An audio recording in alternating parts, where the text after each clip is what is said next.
সেই জন্য সব কিছুতে জিহাদ দেখে, সব কিছুতে জামাত দেখে। এটাই পরিকল্পিতভাবে সব কমে যাচ্ছে। মোদির নিজের রাজ্য গুজরাট, সেখানে মোদির আসন সংখ্যা কমে যাচ্ছে, ভোটের পর মিলিয়ে নেবে বেশি সংখ্যা আসন কেন? তার মানে ভারতবর্ষের অন্যান্য জায়গায় মোদির হাল বেহাল হচ্ছে। এটা খুব স্পষ্ট প্রমাণ যে ভারতবর্ষের অন্যান্য জায়গায় মোদির হাল বেহাল হচ্ছে। তাই বাংলাকে টার্গেট করতে চাইছে নরেন্দ্র মোদী। এর আগে বলেছিল আমি যদি পরের জন্মে বাংলায় নাকি জন্মাবে সে, এবার সেসব বাতলা দেয় না আমার কথা। রাজস্থান, মধ্যপ্রদেশ আসন সংখ্যা কমে যাচ্ছে, মিলিয়ে নেবেন আমার কথা। তাই বাংলাকে টার্গেট করে বাংলার মানুষকে বিভ্রান্ত করবে, বাংলায় বেশি সিট পাওয়ার চেষ্টা করছে, কারণ সেই সব জায়গায় যে ক্ষতিপূরণ হবে সেই ক্ষতিপূরণ মেটানোর জন্য। আর তার জন্য দিদি বসে আছে এখানটায়। মোদির একটাই লক্ষ্য, নির্বাচনের শেষ লগ্নে এসে যেটুকু এখন নির্বাচন বাকি আছে সেখানেও একটা সাম্প্রদায়িক বিভাজন, সাম্প্রদায়িক মেরুকরণ এখনও তার লক্ষ্য।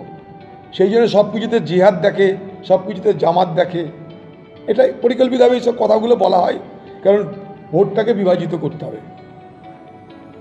এবার ভোট প্রচার শেষ হলেও মোদির প্রচার শেষ হবে না। সেই বিবেকানন্দ রকে গিয়ে তিনি আশ্রয় নেবেন, দুদিনও তিনি খবরে থাকবেন। মোদি ভারতবর্ষের সবথেকে বেশি খবর পিপাসু রাজনৈতিক ব্যক্তিত্ব। সেই খবর পিপাসু রাজনৈতিক ব্যক্তিত্ব সে ভোটের প্রচার শেষ করলেও শেষ হতে দেবে না। তাই পুরো এলাকায় দারুণ পানীয় জলের সংকট চলছে, দারুণ। এই বহরমপুর শহরেও পানীয় জলের সংকট চলছে। আমি এর আগে চিঠি করেছি, প্রশাসনকে বলেছি, কিছু কাজ হচ্ছে না। খুব দুরবস্থা পানীয় জলের জন্য বহরমপুরে।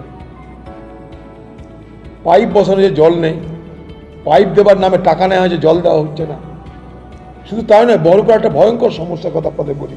ভোটের আগে মোদি বলছে 14 সাল থেকে, তো মোদির একটা পুরোনো স্লোগান, 14 সাল থেকে বলছে নাগরিকত্ব আইন আর এনআরসি। তো নাগরিকত্ব আইনে কে কে এখানটায় পেয়েছে মোদির দয়াতে তা আমরা দেখতে চাই। আর কটা এনআরসির কারণে এদেশ থেকে তোমার যারা অনুপ্রবেশকারী তাদেরকে ধরা হয়েছে এবং বিদেশে পাঠানো হয়েছে তার একটা তালিকা ভোটের আগে দিয়ে যাক। 10 বছরের গল্প হয়ে গেছে এগুলো।